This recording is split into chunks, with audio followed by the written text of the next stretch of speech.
Good evening.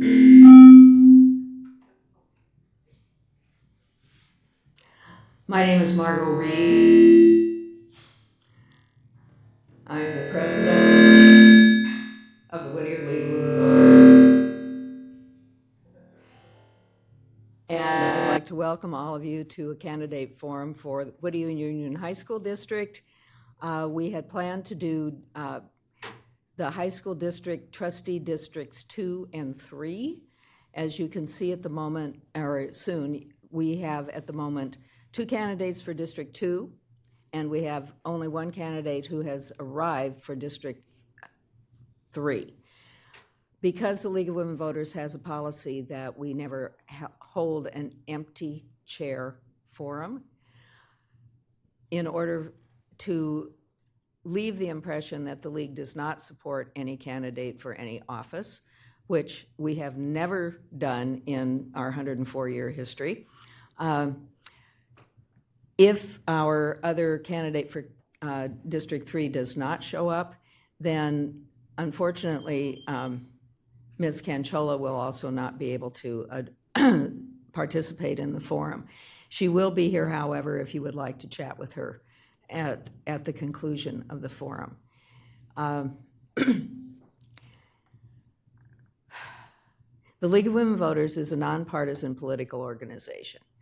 Our purpose is to help people become informed and active participants in government from the local level all the way up to the national level. We never support or oppose any political candidate or any political party. As part of our voter service arm, we put on candidate forums so that you, the voter, have the opportunity to ask questions of the candidates who are running to represent you on all levels of representation, from school board and city council to assembly and senate districts and so forth. It is your opportunity to ask questions that are important and that will help you determine which candidate best represents your point of view. I have several people helping me out tonight. We have 2 timekeepers, Delia Morales, who is a League member, and Abigail Blumgarten, who is a student at Whittier College. They will be running the time clock, and they have signs to hold up to show you how much time you have left, and there is a stop sign. When we get to stop, you are allowed to finish your sentence. Just be sure that that sentence doesn't expand into a whole paragraph. Thank you. You will also hear the timer beep at the end of your time.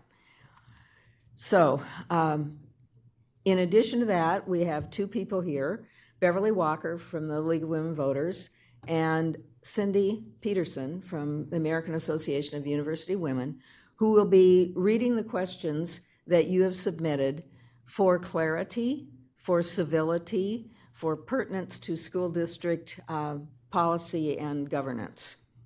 And they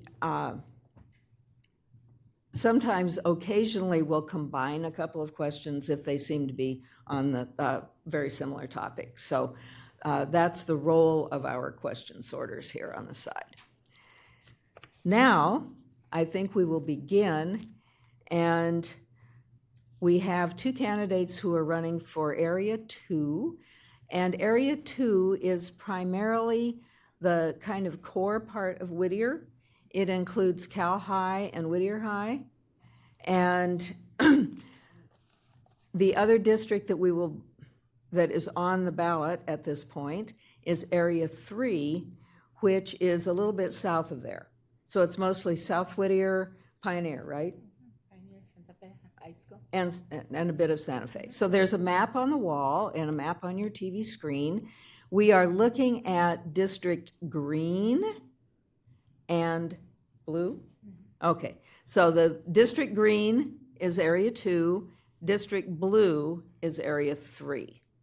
2 years ago, we elected our representatives from the Yellow District, which is 5, I think, and from the Purple District. So that was, and possibly red. So now we will hear from our two candidates who are running in District 3, and we will introduce District 2. for District 2, I'm sorry. Thank you for correcting me. Jaime Lopez, and you have 2 minutes to give an opening statement. Thank you. Thank you, and good evening, everyone. I am Jaime Lopez, candidate seeking re-election for Area 2. Thank you, League of Women Voters, for holding this forum. Congratulations on your success. I'll start up my comments by thanking a special and dedicated credentialed teacher in the room, my wife, Vanessa. Thank you for being here, and thank you for your support. And I also want to thank a few others that are here that I see.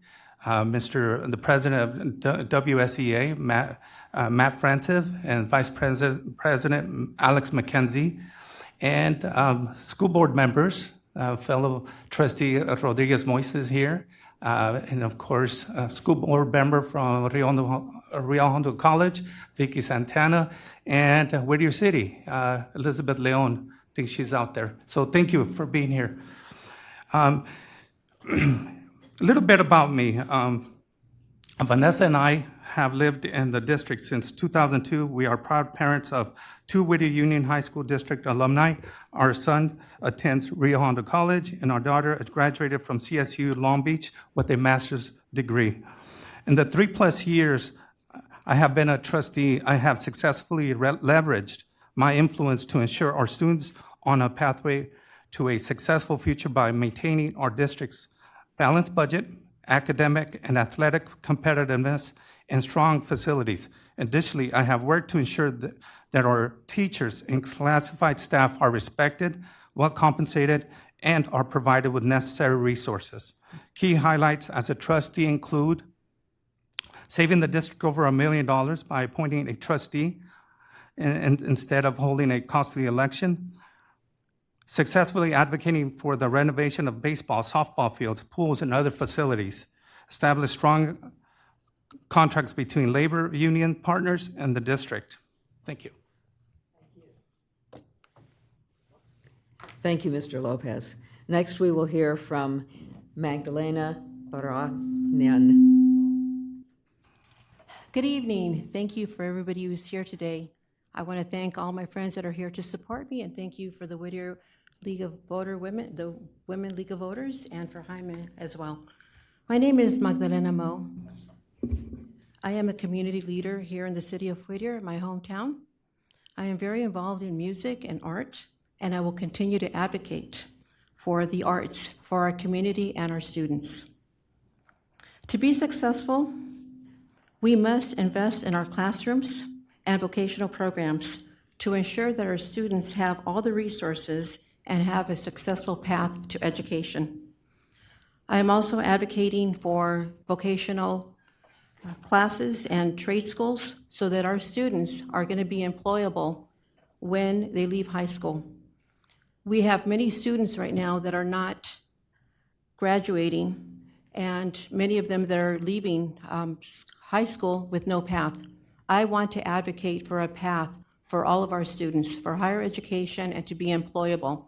We can do this through vocational programs and certification for all students, including children with special needs. I envision a quiet place for our students and our parents so that they will have a place to be trained in IUP classes, so they will know exactly what to do to be able to better help their students. So their children will have a better path to a successful education. It is very important to have a balanced budget. I will work collaboratively with the board. And I think it's very important that we have an audit every year, and it's very, very important to be transparent. So I will be very transparent, and I also would like to update some of the policies that the board has that are very outdated, and could be a problem for the students. It could cause adverse problems. Thank you. We have a number of questions that have been turned in to address the candidates, having to do with high school district policy and governance. The first question asks, how do you plan to address the needs of students who are struggling academically, especially the students who are scheduled to graduate but still are not reading at grade level? And we will begin with Ms. Moe and then move to Mr. Lopez. How many minutes? 1 minute. I think it's very important that we provide resources, especially for our English learners and children that come from foster homes that have issues that need to be addressed. I think it's very important that we have classes of support, and so I would be an advocate for resources. Resources are extremely important. If we don't have resources, our students, they need them to be able to move forward, to be able to get a good education, to have a good relationship with the community. Relationships are very important. Communication skills are very important. So my envision of the quiet place would be very helpful because we could address those resources that the students need. Mr. Lopez. Thank you. Thank you for the question. In terms of providing some assistance or greater assistance for the ones that are struggling with reading, it's not just only with reading, not only with just math and other subjects. What we do is we do have a budget. We have a budget aside to help those struggling students, and what we do is we do have tutors at each school that can help those struggling students. In addition to that, we have to make sure, and we do make sure that our parents are aware of that they're struggling. And we have all these interventions. We have, after-school programs. We have the resource available, but we have to make sure we market those resources before, during, and after our school year. So, but that's my answer. Thank you. Thank you. This next question asks, what can you do as a school board member to continue the district's success through its longtime use of professional learning communities? And we'll begin with Mr. Lopez. So each time I look at the agenda, I look at the staff and look at this specific item. If there are staff going to different places to learn certain subject matters or new trends and such, I'm very happy to vote on those items each and every time. Why? Because that is professional development. That is, making sure that our teachers are aware. Not only are they aware, but they are learning new ways of teaching. In addition to that, there's summer programs. In the summer programs, there is that professional development that takes place, which I support. Ms. Moe.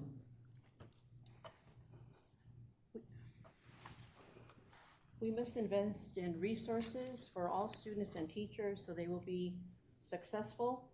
And I think that we have a great criteria in the school board, and that is to achieve quality education. But I want to strive for more. I want to strive for more approved AP classes. I want to strive for classes of financial literacy, classes that the students can use in their lifetime. I think that those are very important. And I also want to, people say, well, that takes a lot of money, but we can do it. we can provide all the resources that we have so that we could continue to stress on our students and to motivate them to do better.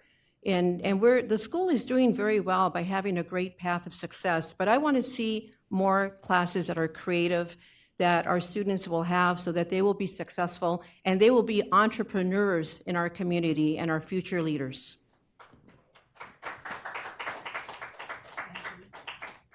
Thank you.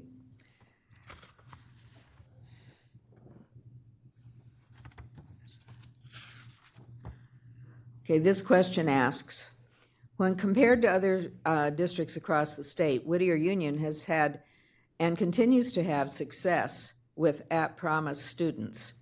How will you ensure that this success continues? And we will begin with Ms. Moe and then go to Mr. Lopez.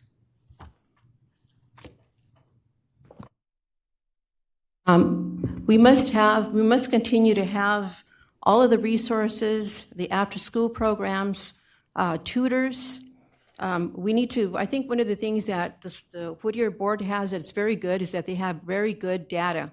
But I think that data needs to be reviewed more often. Instead of them reviewing it every 6 months, it should be done like every 2 months, so they know exactly where the kids are at. And then we could provide all the classes and all the resources so that where they're lacking, they will go ahead, they'll be forthright, and they're going to move forward in their education. Preparing our students with the advanced placement classes provides a clear path to education. The same thing with our classes for the workforce. I think that's very important to prepare our students when they leave high school that they have a great job. Thank you. Thank you. Mr. Lopez? Thank you. And so to continue the successes, we must highlight the successes. We have a really good marketing program with Valerie Martinez and Associates.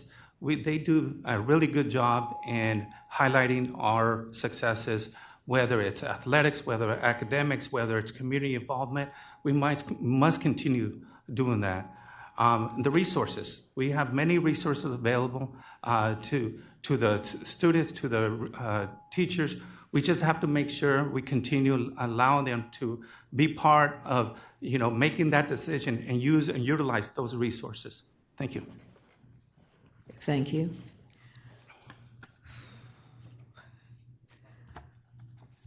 Okay, this question asks, how would you ensure that all students have access to a diverse and historically accurate curriculum?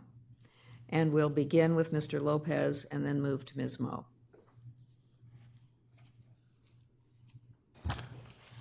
Thank you. And historically, we have a state that comes up with the education code. Education is, we have to follow the education code, or in short, the Ed code. Now we have an opportunity. We have an opportunity to introduce ethnic studies. Well, there was actually a demand to implement ethnic studies, and we did that. So we here, we are open. And for me anyway, I'm very open to hear different ideas throughout the from parents, students, and let's talk about it. So thank you. Thank you, Ms. Moe. Can you repeat the question? I'm sorry. How would you ensure that all students have access to a diverse and historically accurate curriculum? Well, I know that we have to follow, the board members have to follow the policy of the board. I love diversity, and I think that it's really important that, like for the English learners, that they get additional support so that they will become proficient bilingual students, and they will be very successful. They'll have great opportunity. Because I love music, I think it's so important to involve the students with music and art. I think that music and art brings a community together, and I think that it's very important to have equity and representation in your school. And so it's very important to have different courses that add to your culture so that you understand how other people live and how other people are. And so I think that we can continue to do good work by bringing our community together and knowing different culture and different studies that I think are very important, like bilingual education. Thank you. This question asks, if elected, what would be your budgeting priorities for the district? And we will begin with Ms. Moe and move to Mr. Lopez. So once again, I think it's very important to have investment in the classroom. I think it's very important to have investment in the programs so that our students, for the ones that are not college bound, that they have a vocation that, like, they can have a vocation in welding, plumbing, APA or air conditioning. There's so many vocations that they could learn. And this is very important, not only for the students, but also for children that have special needs, so that when they leave college, they have a job. But I want to do that with a certificate. If they have a certificate, we can certify our students. You know, and for the high schoolers that are college bound, more AP classes, and also special classes like the Escalante Math program at Pioneer High School. I think that is so brilliant, you know, for us to challenge our students so they do phenomenal and they do better in life. We need to challenge them so they will have better opportunities.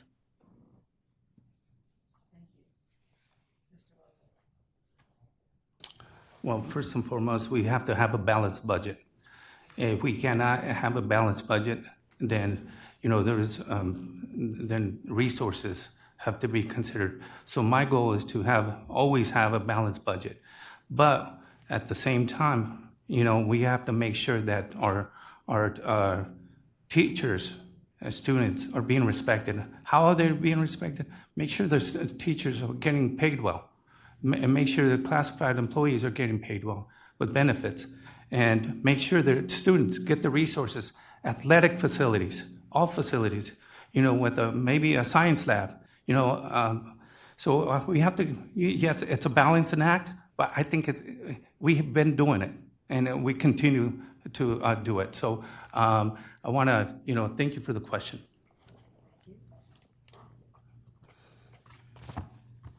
This question asks, many California school districts have historically resorted to ballooning class sizes during difficult fiscal situations.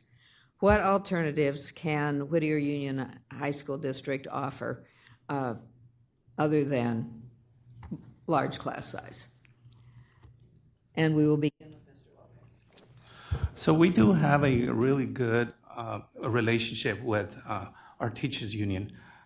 If there is a change of work environment, a law kicks in. That means that we have to reach out to our teachers union and negotiate. We have to negotiate because of change in working conditions. We have to make sure that we go to the table with the teachers and you know, address the issue. And we have in the past. You know, teachers and the teachers union, WSEA, have addressed those issues, and of course the district and the teachers agree on the number of students. Thank you. Ms. Moe. It is very important that we have small class sizes. I think it's horrible when a teacher has to have 30 or 40 students. So it's very important to negotiate and to support the teacher's contract, because teachers are invaluable. What would we do without great teachers? So it's important to respect all of our teachers, and it's important to keep the class size small, because the teacher's work environment is the environment of the students, and the students are the ones that are number one. Thank you.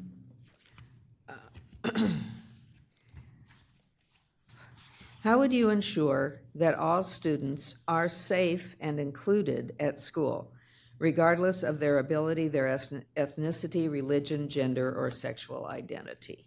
And we'll begin with Ms. Moe. I believe that all students should be safe. I believe that all students should be safe. They should have a safe environment. There should never be any bullying. There's got to be accountability for people that are mean to others.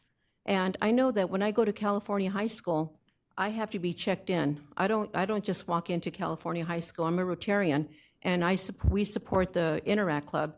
The Interact Club is a group of young people, 40 to 50 people that are all college bound. And to me, that's very exciting. But we need to have safety issues in plan. We have to have a safety a program in case, a policy in case there's an emergency, and all students and parents need to know what to do in case of an emergency. Mr. Lopez.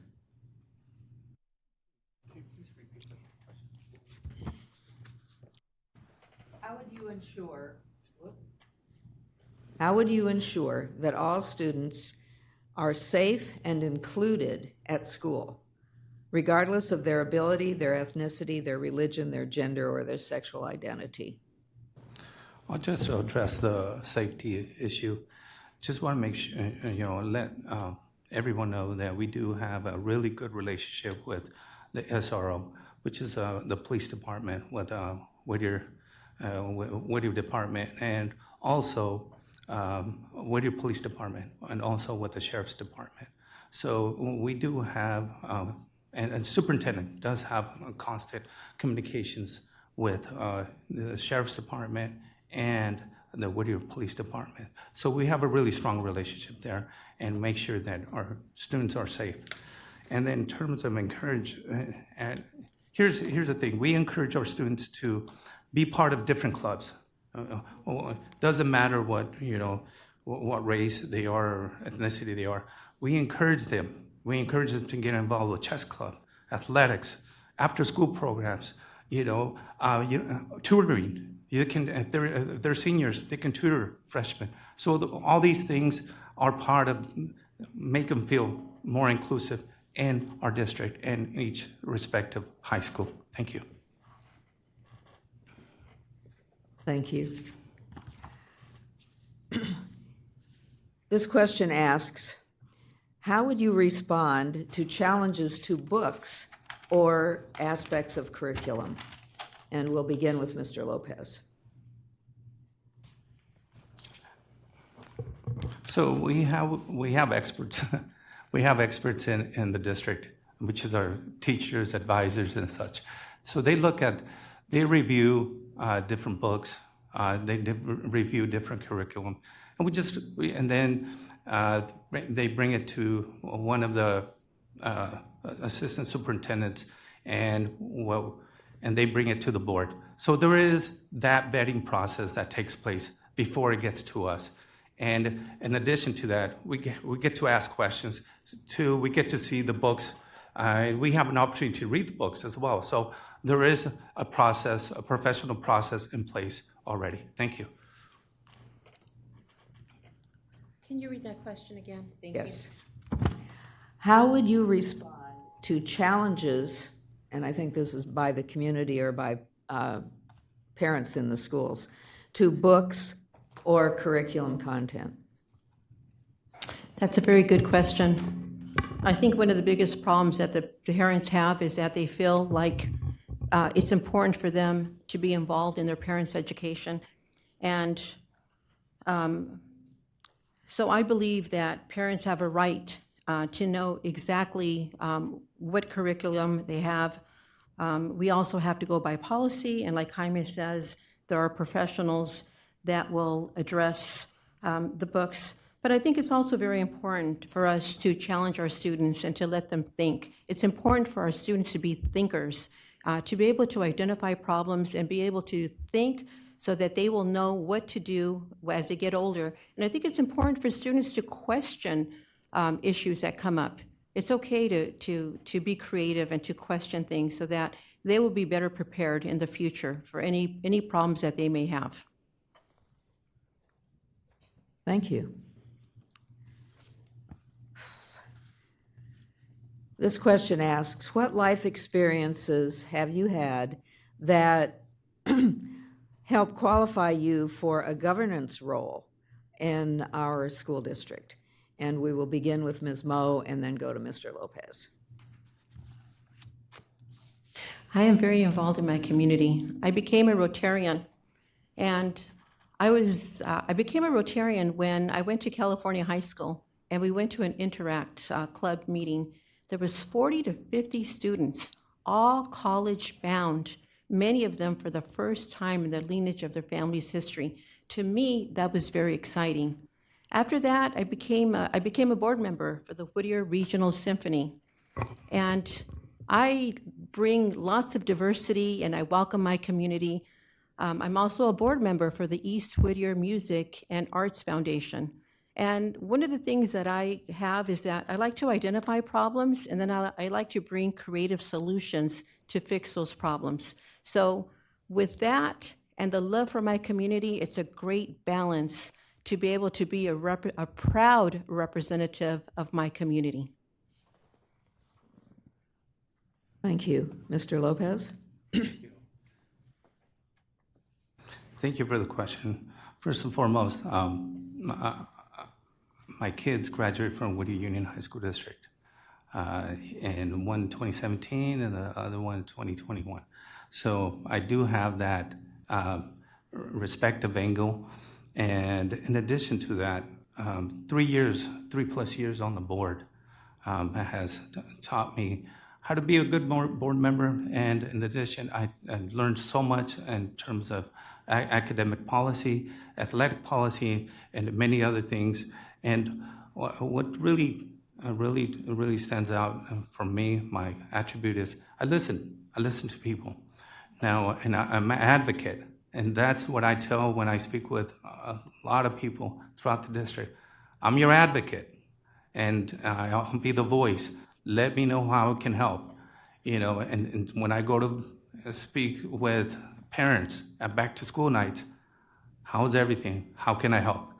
And that's what I bring to the table. Thank you. Thank you. Our final question has to do with your campaign financing, and this person asks, are you accepting any money from law firms that could be a conflict of interest? And we will begin with Mr. Lopez and then go to Ms. Moe. Yeah, the public has a right to see the forms, and yes, I did accept and lawfully accept support from a law firm, and in addition to that, I did accept from support from many folks throughout the district, from $10 to $10 to $100 and such. And I'm very proud of those supports. Why? Because it takes a lot of money to run a campaign, and I'm appreciative of that support. Thank you. Thank you. Ms. Moe? I am not accepting any money from any law firm, especially if they represent my district. I would say that is a conflict of interest. I am running a grassroots organization and for the people, and to me it's very important that I don't want to spend more than $2,000 because, not that it's important, but I think that grassroots is always better. I think it's so important to get to know people, and that's what I love to do. I love walking around, talking to people, finding out what they want, what their needs are. I am an advocate for the people, and as you see, I have my pen to save the trees in the city of Whittier. So if I fight for the trees, I will fight for the people, and I will not accept any money that will be a conflict of interest. Thank you. Thank you. At this time, we will move to our closing statements, and each of our candidates has 1 minute to make a final statement. And for this, we will begin with Ms. Moe and end with Mr. Lopez. I envision myself to be a representative of all students. I see no color barriers. I believe in equity, representation for all people. I'm bilingual. I'm first-generation American, so I understand my Latino community, and I understand all communities because I work very well.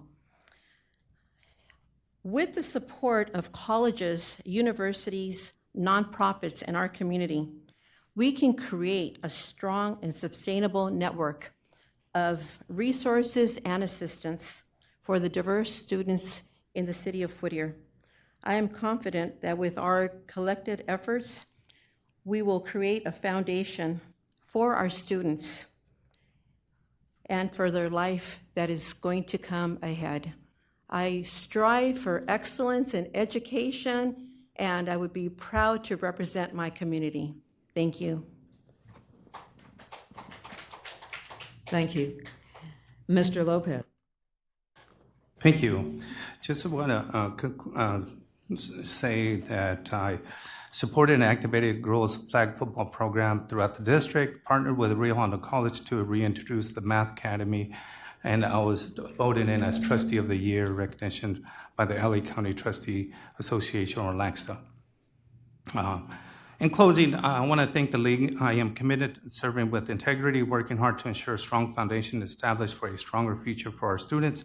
I believe in maintaining an ongoing dialogue with students, parents, residents, labor union partners to address their needs. That's why I have earned the endorsement from the Teachers Union, WSEA, Classified Employees Union, CSEA, LAOC Building Trades, LA County Federation of Labor, Congresswoman Linda Sanchez, Senator Bob Archuleta, Supervisor Janice Hahn, Assemblywoman Lisa Calderon, Assemblywoman Blanca Pacheco, and many others. And I kindly vote. I ask for your vote. Jaime Lopez for Trustee, Area Number 2. Visit my website at www.jaime-lopez.com for more information. Thank you. Thank you very much. Thank you. The League of Women Voters very much appreciates the attendance here tonight, and we thank all of you for participating, and I will encourage the audience to take the opportunity to talk to our District 3 candidate, Ms. Canchola, because we were not able to allow her to participate as a candidate in the forum since her opponent was not here. And I had the impression that she would be showing up, but for whatever reason, she was not able to make it. And I'd like to thank my staff for helping put this candidate forum on, and certainly thank the City of Whittier and the Whittier Union High School District and the Whittier City School District for helping put this candidate evening on. There will be replays on Whittier's cable channel 3 and on the City of Whittier's YouTube channel. So you can tell your friends who weren't able to be here that they may watch on both Whittier Cable and on the YouTube channel. So that concludes the Whittier Union High School District Forum. And I'm going to go ahead and make an announcement. We had scheduled a Whittier City School District Forum for this evening also. However, because the challengers did not respond to the invitation to participate in any form, that left us with 2 empty seats, one for each of the 2 positions. Therefore, we are having to cancel that whole forum. However, I believe that Ms. Leon is here this evening, and if you would like to chat with her, you are welcome to. So you're welcome to come up and chat with Ms. Canchola, and you're welcome to chat with Ms. Moe and with Mr. Lopez on your own. And if there's something that a burning issue that you didn't get to hear about tonight, you have the opportunity to ask them. So on behalf of the League of Women Voters of Whittier, I want to tell you that your ballot will be mailed and you should receive it by next Tuesday, if not earlier. The ballot drop boxes will be open starting on Tuesday so that when you choose to vote your vote by mail ballot, you can drop them at your drop box. The vote centers will be open starting on Saturday, October 26th, and Whittier will have at least one 11-day vote center. I would have all the data tonight except that it's not on the website yet. So I did not have access to it. But your vote by mail ballot will give you locations that are near your residence so that you will know where there are 11-day and 4-day vote centers that you can get to. The registrar's office will also send you a postcard maybe the third week of October with more information about vote centers. They're not going to let you escape with the excuse of ignorance because they are going to be very persistent. And the League of Women Voters will probably be sponsoring a couple of tours at the Ballot Processing Center up on the 60 freeway at the Old Fries. It is fascinating. And I will get information out so that or you can contact me at the League of Women Voters phone number, which is in here, if you're interested in going on a tour. I'm toying with doing Wednesday afternoon, the 6th, and Friday morning, no, vice versa. Wednesday morning, the 6th, and Friday afternoon, the 8th, because they only run the counting machines at 3 o'clock in the afternoon. In the rest of the day, they process all these millions of ballots, and it is a fascinating process. So if you would like to join, please call me at this phone number in the thing. One more final plug for the League of Women Voters. We have published for the last 40 or 50 years a guide which is presently called Election Info that deals specifically with LA County elections. This one contains information solicited from the two candidates for DA with a little bit of information about what their office does. For the 5 runoff seats in the LA Superior Court, so there are 5 judicial seats on the ballot. Each of the candidates has submitted material. They also have material on vote411.org. And we have the analysis of the 3 ballot measures with pro and con arguments in here for the county ballot measures. And then we also have the pro and con for the 10 state ballot measures. This is available at the Whittier Public Library. There are some outside. Share them. And be informed before you cast your ballot. So thank you all very much.